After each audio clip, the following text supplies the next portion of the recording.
Hi, my name's Kim J and I'm a visually impaired chef. I'm also a volunteer for RNIB and I've written 2 cookery books, one called A Taste of Spice, which is Indian cuisine, and the other A Sense of Cooking. Now both are in large print with all profits going to RNIB. Now Christmas is coming. I love Christmas and I'm now starting to prepare for Christmas. Now one of the questions I'm always being asked around this time of the year is how to cook a turkey. Now a turkey is usually very dry, so the way I cook it, I put a whole load of flavours into that turkey to make it moist and flavoursome, and it is so easy to do. Now I've got a turkey which is approximately 5 pounds in weight, it's about 2 kilograms, and I've got a large roasting dish big enough to put the turkey in. And I've lined the roasting dish, and into that roasting dish I've put a cooling rack or a trivet so that I can stand the turkey above the roasting dish. Now I've also got some herbs. I've got some thyme. You can use whichever herbs you want. Parsley, rosemary, chives, anything you like. I've also got 3 tangerines or 3 oranges, 2 lemons, a pack of streaky bacon, approximately 125 grams of butter, some white wine and some cordial. Now those are my ingredients that I'm going to use to roast this turkey with. The first thing I'm going to do is I'm going to make herb butter. Now it's very easy to do.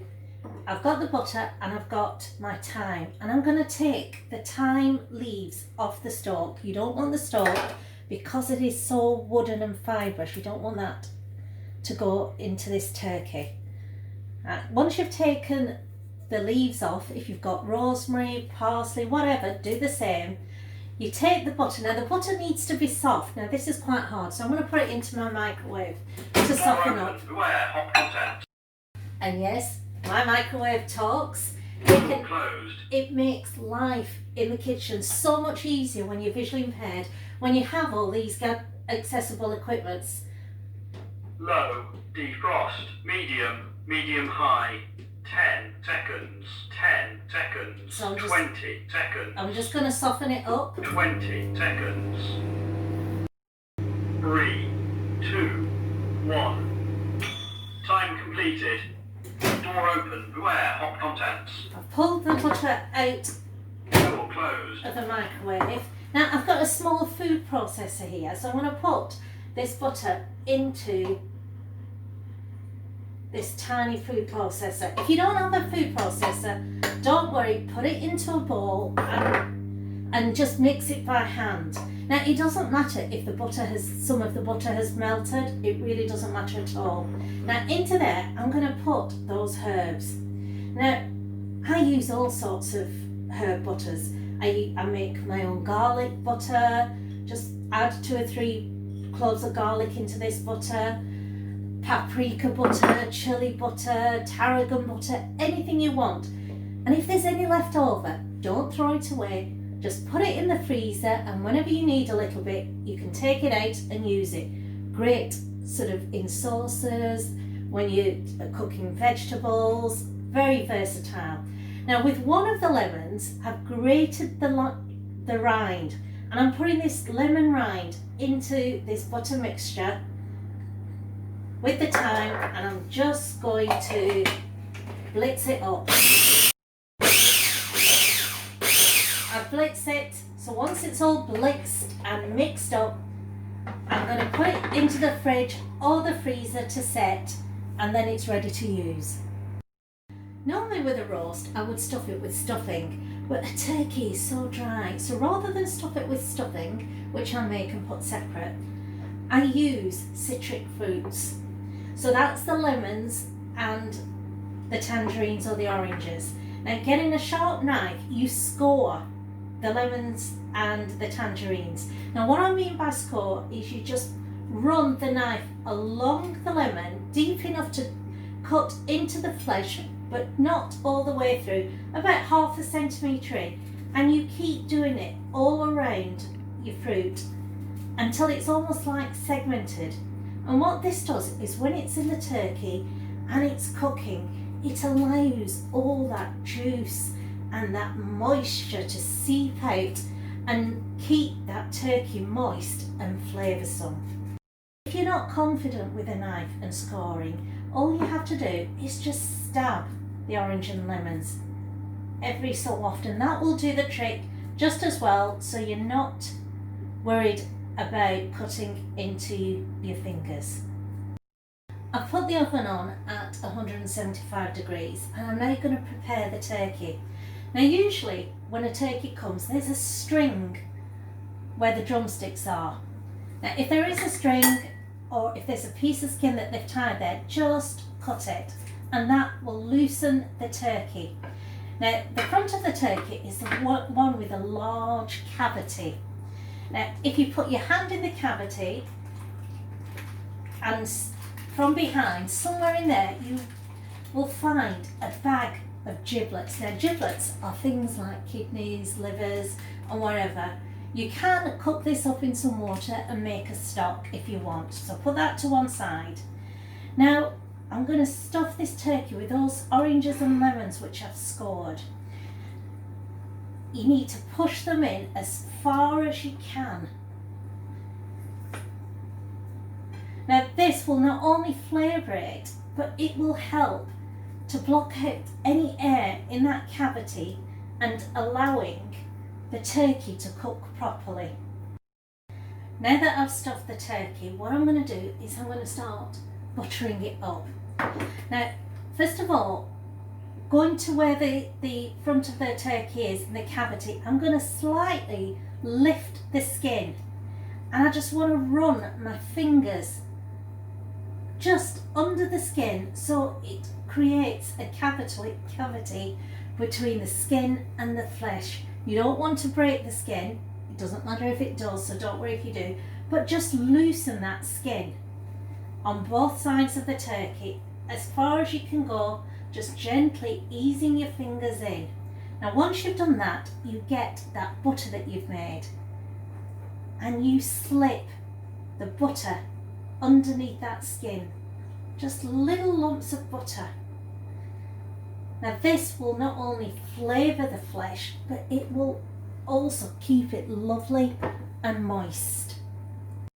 I've got quite a bit of butter under that skin, and now what I'm going to do is I'm going to gently rub the top of the turkey, and what's happening is as I'm massaging that skin, it's spreading that butter to all parts of the inside of the turkey.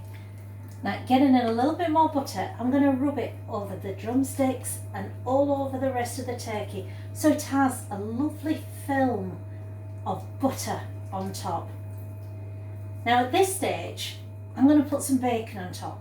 Now you don't have to put the bacon on, it's totally up to you. But bacon is fabulous. What it does, it protects that skin. Because turkeys are usually very large and they're in the oven for quite a while, the skin will have a tendency to burn. So by doing this, you're protecting the skin and you're also flavouring it as well, and it's nice and salty. And because bacon is salty, you don't need to add salt to the butter or to the turkey itself. So what I'm doing is I'm taking that bacon and I'm just literally layering it over the body of the turkey, and then I'm going to wrap the drumsticks into it as well, so the whole of the turkey is nice and protected. I've got the large baking tray here which I've put foil paper underneath and the trivet on top. Now what I'm going to do is I'm going to create a steam bath for this turkey. This adds a lot of moisture into the turkey and stops it from being dry. Now into the bottom of this baking tray I'm going to put 200 mils of boiling water. And now I'm going to put about 100 mils of orange cordial. Yes, I know it sounds strange, but it does. Trust me, it tastes fabulous. All these flavours will infuse into that turkey. Now this is optional, but I'm also going to put approximately 50 mils of white wine. And now I'm going to sit the turkey on top of this baking tray and on top of the trivet, so it sits above that liquid that you've just made. I've sat the turkey on the trivet, and now what I'm going to do is I'm going to cover it with foil paper. Now you need it sealed because you're steaming that liquid into it. You need to try and keep the foil as tight to the roasting dish as you can to create a seal.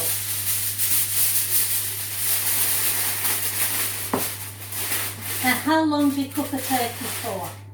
It's approximately 20 minutes per pound. So this is a 5-pound turkey, so it's for about 1 hour 40 minutes. I'm going to put this into the oven now at 175 degrees, and I will check on it at an hour's time to see if it needs any more water or if it needs basting. I've pulled the turkey out of the oven and it's been in there for about 1 hour and 20 minutes. Still got another 20 minutes to go. Now I've taken it out using these amazing oven gloves, which you can use very safely in hot temperatures. Now I've uncovered the turkey and there is still some liquid in the tray, which is good. But what we're going to do is for the last 20 to 30 minutes, we're going to uncover it and cook it, put it back into the oven at approximately 180 degrees C to allow it to brown. Now, how do you know when a turkey is cooked? If you've got sight, you put a knife into the centre of it and the juices that come out should be clear. If it's tinged with pink or red, it's still not done. But what do you do when you're visually impaired? Well, I've got one of these amazing token thermometers, which I've got from RNIB, and it's got a little bit of a sheath, and all you do is you put that into the centre of the turkey, and you need to be above 70 degrees for it to be safe, so between 70 degrees to 80 degrees temperature. So I'm sticking my token thermometer into the turkey. 75.1 degrees Celsius. Brilliant. So now I know that turkey is safe and it is fully cooked, but I want it browned. So I'm going to stick it into the oven for approximately 20 minutes until it's nice and brown. I pulled the turkey out of the oven and it is lovely and brown. Now what I'm going to do is I'm going to leave it. Now like all meat is better when you rest it. So rest the turkey for about 20 to 30 minutes. And once it's rested, I'm going to take the bacon off, and at that stage you can then carve it. Now the reason you rest it is because it allows the flesh to contract. So if you try and carve it as it comes out, as soon as it comes out of the oven, it will break, it will crumble. Let it rest and it will come out carved in nice pieces. Now in the bacon tray there's a lot of juices. There's the fat from that butter and the bit of the orange and the wine and the water. Don't be tempted to throw it away, because I'm going to show you how to use it just to make your gravy that little bit special. What is Christmas dinner without gravy? So I'm going to show you how to make a really flavoursome gravy. Very easy to do. Now on the hob I've got a pan of water, about the amount of gravy that you require for your family size. I've also got that juice that we put on one side that we got from the turkey. Now it is quite fatty, so I've tried scooping the oil from the top of it, or if you've got a slice of bread, place the bread on top of the juice, and what it'll do, it'll soak up the fat, leaving you the less fatty fluid. Now I'm going to pour some of this into the boiling water, enough just to give it that depth of flavour. Now into there I've got gravy granules. I'm going to put gravy granules. You can use gravy browning, you can use stock, whatever you want that you normally make your gravy with, just throw it in and stir. Now I'm going to reduce the heat on this so it's down to a minimum, and it's already smelling lovely.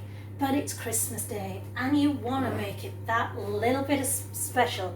So into there goes what I call a glug of red wine, and if you have it on hand, port.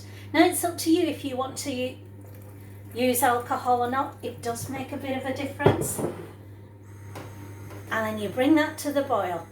Now if it needs thickening up, add more gravy. If it needs watering down, add more water. And there you go, this amazing gravy with red wine, oranges, lemons, the taste of turkey in it. What could be better on Christmas Day? Christmas is amazing. It's a time for family and friends and to being together. But unfortunately, when you're the one that's doing the cooking, you wake up on Christmas morning, you put your roast into the oven, and then you're faced with doing all the vegetables.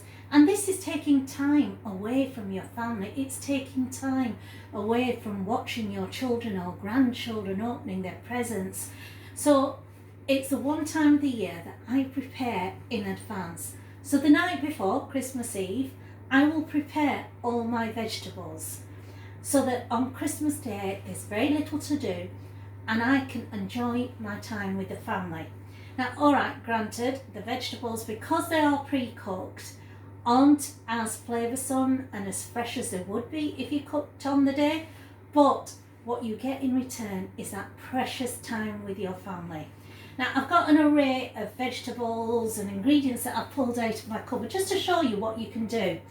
We have about a handful of sweet corn, we've got some oil, we've got some butter and some vegetables, obviously. We've got potatoes, we've got sprouts, parsnips, carrots, I've got cabbage, I've got white wine, I've got some butter and a garlic. Now I've got herb butter which I make, which all I do is I get a handful of herbs, mix it in together with butter and freeze them, and then I just pull them out whenever I need it. Now what I've got here is tarragon butter and thyme butter. You can also use fresh herbs, it's totally up to you. Now I'm going to show you how to prepare these in advance and to get the best out of it for the next day. We're going to start off with the humble potato. What is Christmas dinner without roast potatoes? Now I'm going to peel them and cut them, and then I'm going to partly steam them.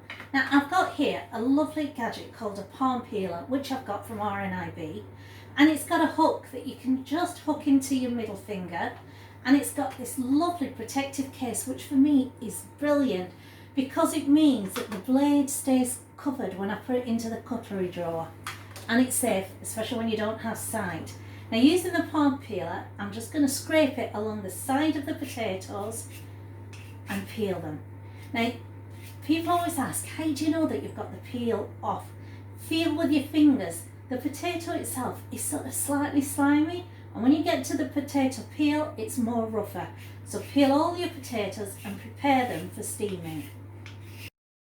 I peel the potatoes and I'm going to cut them into roast potato sizes, about 2.5 to 3 centimetres sort of squares, and I'm going to steam them. Now I have here my fabulous steamer, and I love my electric steamer, and the reason is, for me, it's safe. Being visually impaired, the fear of knocking hot water pans on the hob, it does frighten me, and this is good because there's no hot water sort of there for you to knock over. It's firmly contained in the section below, and it's so much easier to use, it's safer, and importantly, it retains all the vitamins and minerals in vegetables, and it keeps them nice and firm and brilliant. So I'm going to steam these potatoes until they're part cooked. Now that's the point where you can just about manage to get your knife through.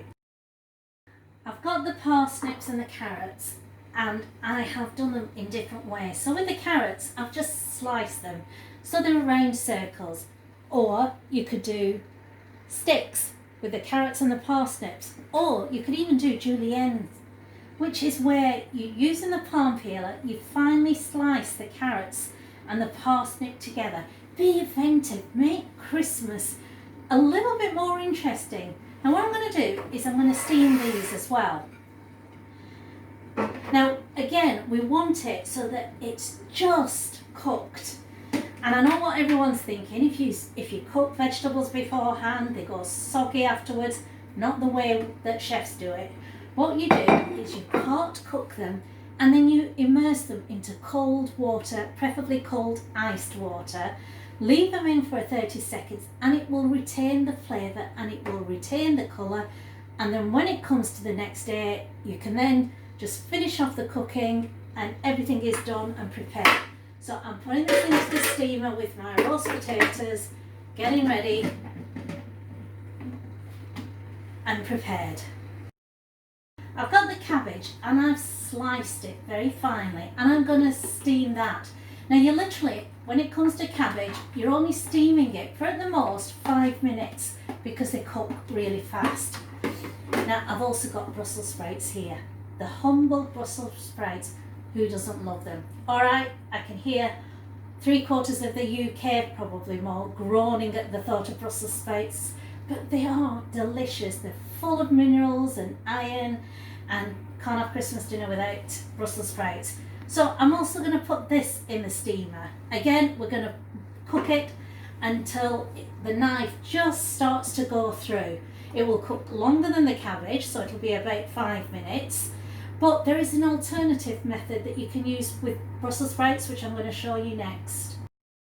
Another way of cooking sprouts, especially when people don't like it, is you chop it up very finely. Now I'm at the hob and I've got a saucepan, and I'm going to switch it on.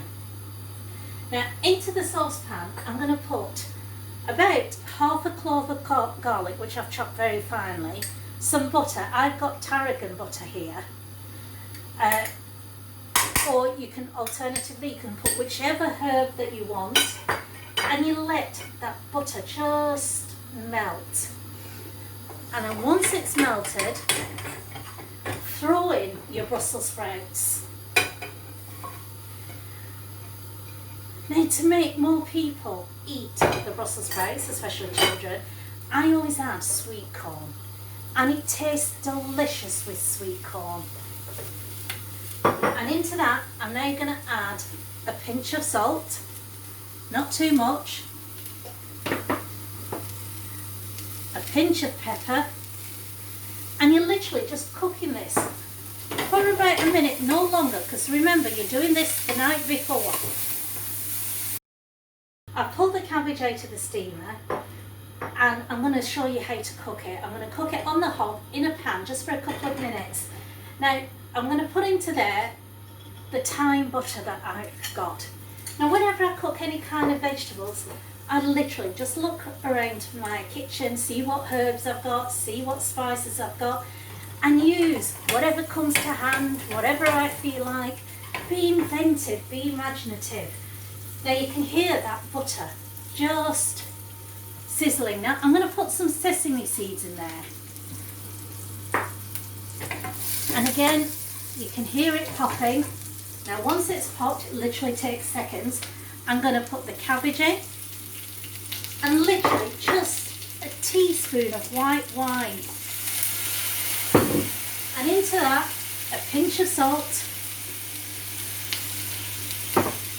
a pinch of black pepper, give it a bit of a stir, and that's it. And before I heat this up in the microwave, I'll add a teaspoon of double cream, and it will be creamy, luscious and very tasty. I've steamed the potatoes, and I can put my knife through it and it goes in easily enough, but there is still some resistance, so it's partly cooked. Now on the hob I've got a big pan, and into that pan I'm just going to put normal butter. Now because butter burns at high heat, I'm also going to put a little bit of oil. Now you need enough in there to be able to coat the potatoes. Melt all that down. I've melted the butter and oil. Now because I don't like bland things and I want to liven these potatoes up, I've got some mixed herbs. Now you can use fresh rosemary. I'm just going to put it into the pan with the melted butter. Now I'm going to put in the potatoes. Now be very careful when you put it in, because that fat is hot and it is spitting. Stir the potatoes around in it, and now you add your salt. About 1/4 to 1/2 teaspoon of salt. And I always like black pepper because again I think it livens it up. 1/4 to 1/2 teaspoon of black pepper, and stir. Now you've cooked the potatoes, you've flavoured them, you've prepared them, it's Christmas Eve. I'm now going to stick it into a baking dish, which I'm going to put into the oven on the day for at least 40 minutes until it's a nice crisp golden brown. There we have it, a fabulously moist, succulent, flavoursome turkey ready for Christmas with gravy to go with it. All you need are the potatoes, the vegetables and the trimmings. What do you think, Mr. Claus? Do you think it's perfect for Christmas Day? Are we all ready? Yes, we are. So happy Christmas to everyone, and I hope you have an amazing day.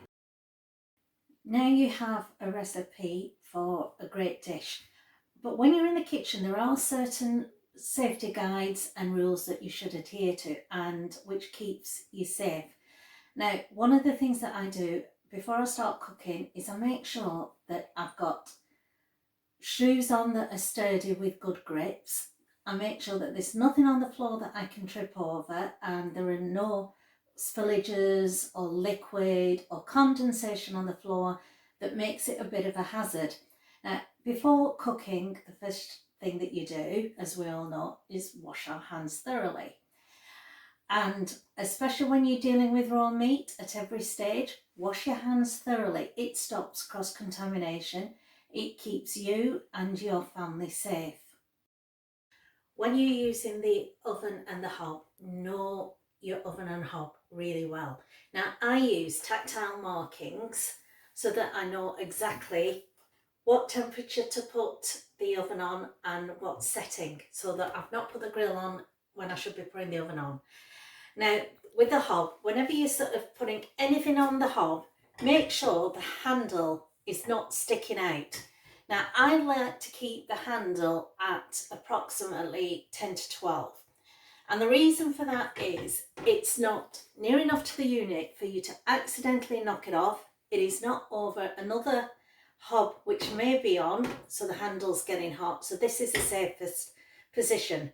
Now, if you're boiling anything, be very, very careful. Don't fill the pan up too much. And if possible, use the boiler alert, which tells you when that liquid is bubbling away and it's hot, and it keeps you safe. If you're not comfortable with the hob and the oven, use the microwave whenever you can. It's a lot safer. And every time you are taking things out of the oven or from the microwave, because remember, plates and dishes get extremely hot in the microwave, use oven gloves. Now, I like to use thermal oven gloves. They're a lot safer. Don't be tempted to use tea towels or anything else. And they literally go to extreme temperatures, so you're very safe with them. Whenever you cut any food in the kitchen, use safe cutting methods. Keep the blade away from your fingers, so set it a couple of millimeters away from your fingers, and that way you're safe all the time. Now, if you're not confident with a knife, you can use appliances like food processors. Make sure you know how they work properly, and keep safe. And if you're still not confident, ask somebody else to do it. It is better to be safe than have an injury. If you have any cuts or you cut yourself whilst you're in the kitchen, put a plaster on it. And if you have a burn, run it under cold water. And if it's bad, you seek medical advice straight away. Whenever you cook meat, always ensure that the meat is thoroughly cooked, because you know, raw meat will give you food poisoning. Now, the best optimum temperature to cook meat is between 66 degrees and 73 degrees. Use a food thermometer if you're not too sure. They do have talking food thermometers, which you can get quite easily. And you store the meat as soon as you can. As soon as it's cooled down, store it straight away in the fridge, and read the advice on storage on the labels.